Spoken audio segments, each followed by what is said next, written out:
Good morning, good afternoon, good evening, wherever you are in the world. This is Regan Elite here with another episode of Speaking My Mind. How you all doing? Hope you're all doing well. It's a bit chilly today, that's for sure. So what are we going to talk about today? I want to talk a bit. Sometimes when I do these episodes, I'm like, what am I going to talk about? And I was like, I don't really want to rehash things that I've talked about just because they're kind of like meh. Nobody's going to listen to what I've already spoken about, sort of thing. But sometimes I do, sometimes I don't. Sometimes it'll work and sometimes it won't work. I actually want to talk a bit about London. I want to talk about London. So, while people will see me as someone who, most social medias and whatnot says that I'm from London, I'm not actually living in London. I live outside London, technically. I would say I still live inside the M25, but I wouldn't say I live in the centre or the heart of London or anything like that. So, but some may argue that I live in London because I'm inside the M25. Some may differ. I'm not going to say specifically where I live, but some people got some rough ideas anyway. But I do want to talk about the capital itself. So, as someone who has I have worked in central London, and I do regularly and I have in the past, used to take the trains and tubes all the time as well. There was a period in my life where I had to travel all the way through one part of London, from one side of London to the other, to get to work. I travel through London because of where I live. I have to go through London to visit some family and relatives because they're nowhere near where I live, which can sometimes take up to 2 hours depending on the journey, sometimes less, sometimes more. It depends. So I know what it's like to get on the tube. I know what it's like to get trains around. Now, I almost never take London buses. If I ever travel around London, we will only take especially if me and my missus go to sightseeing or whatever in London, we'll always take the tubes because they are the most reliable, and you're not going to get caught in any traffic or whatever with tubes, although sometimes there are minor delays and whatnot.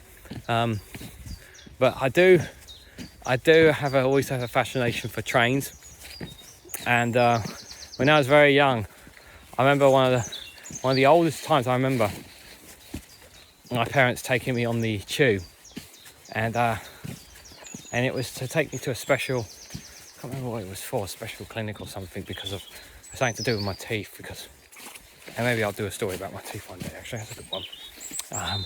But I remember it's one of the oldest memories I have of being on the London Underground, and I remember being as a kid, I was so excited to be on the London Underground, because it was to me as a child, it was like the coolest thing ever to be on a train.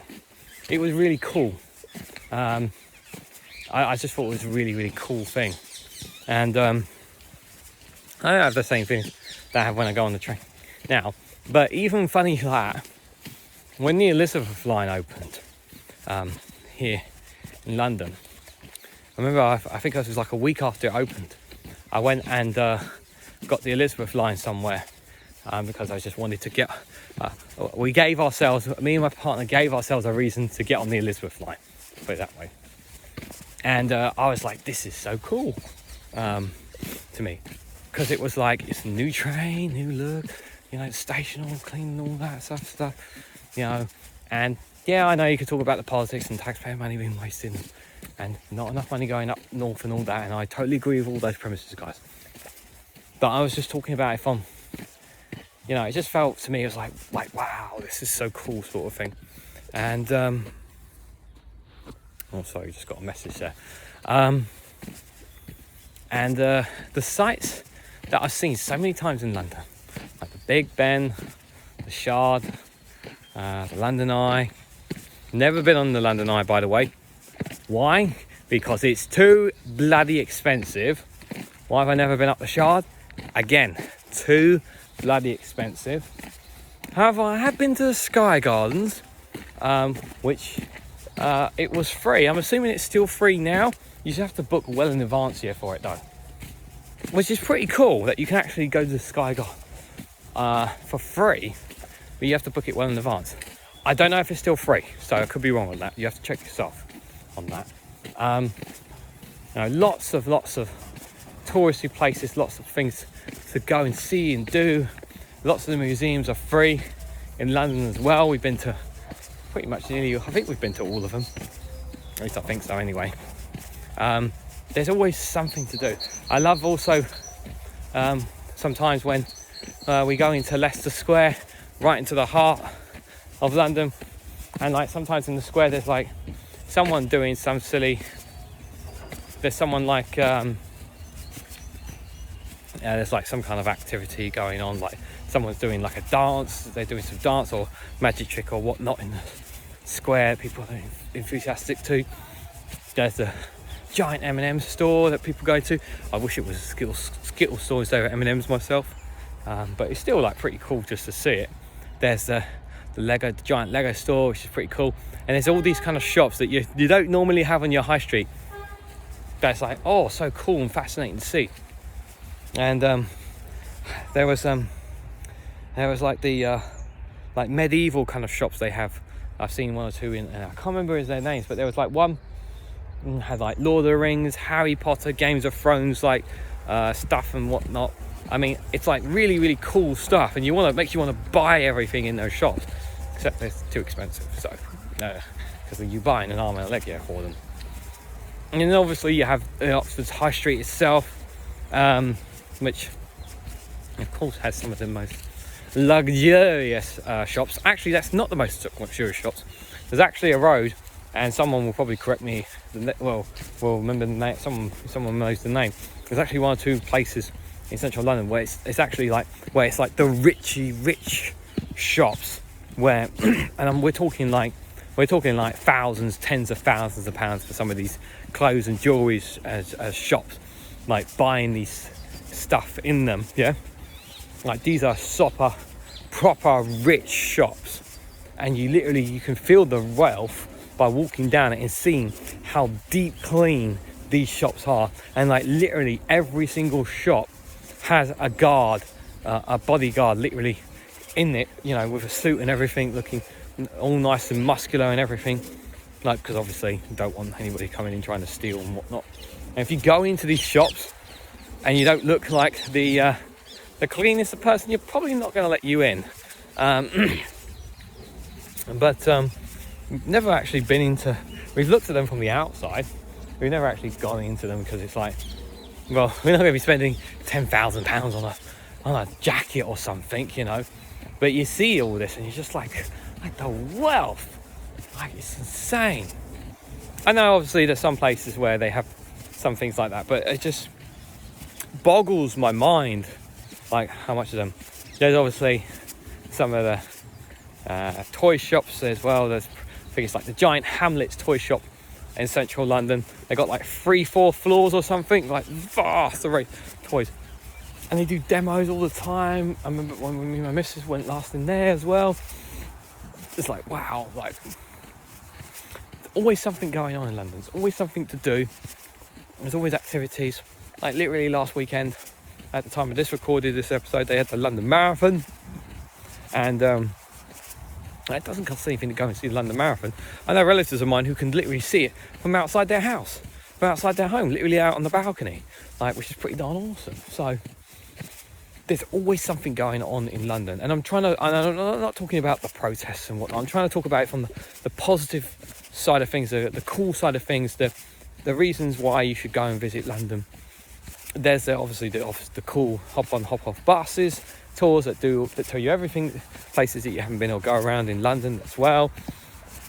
We've even taken, yes, even though my missus is not a fan of water, we've even taken the boat from Greenwich all the way up to Westminster as well, along there. Greenwich has got some pretty cool stuff there as well, like the Cutty Stark. London can be a very cool place. If you go to the right places, it can be a really cool place. It can really be a fun place. And take it from someone, although I don't live in the central capital, I've been to London so many times. I've passed through London so many times. You know, this idea and perception that it is a dangerous city, I would say this, to those who say it's a dangerous city, right? There are pickpocketers around. I've never been pickpocketed myself, but there are pickpocketers around. You know, if you leave your phone in your back pocket, like in your jean back pocket or whatever, and your phone gets snatched, I'm sorry, but that's on you. You really shouldn't be having that on your back pocket. You should have that somewhere much more secure. If you haven't got front pockets, then maybe you should have some kind of bag or whatever, because you're kind of asking yourself to get nicked in London. I know people can ask, well, the police should be doing more, and that's an argument you can make about politics and the mayor and police and whatnot. Pickpocketing is something that's kind of always been a thing in London, and me and my missus are always like, whenever we go into London and walk the high streets and whatever, I tell myself, my missus, like, I have this man bag here, right? So when it's obviously not a purse, but it's not really like a handbag like woman has, but normally I put it in front of me when walking, and obviously I have zips on this, so it's fine, but some other people might not. But if you have it like on your side and on your back, you can make it more vulnerable. But I would say that other cities in Europe and across the world may have these problems as well. But it's a great city to visit. It really, really is. Don't take it from someone who has experienced London. There's lots of great things to do in the capital, and I would urge anybody, whoever if they ever plan on coming to the UK or ever visiting England in their lifetime, if you're somebody listening to this and you're not even if you're from up north and you've never been down south, you're not going to be bored in London. There's so many things to do, and there are lots of things you can do for free as well. Like I said, the museums are free as well. I've even talked about the parks, like Hyde Park, for example. So many huge parks and places to go to, lots of sites to visit. Like you can spend a good solid several days, maybe even full week in London, and you won't get bored. You won't get bored in London. So what do you guys think of London? What about those of you who have been to London and visited? Share your experiences about the capital. Let me know your thoughts about it in the comment section down below. Your experiences, and if you haven't been to London and you've always wanted to go, or you've been unsure about wanting to go, has this video maybe changed your mind? Let me know what you guys think about it and more in the comment section down below. Don't forget to like, share and subscribe, and I hope to catch you all very, very soon.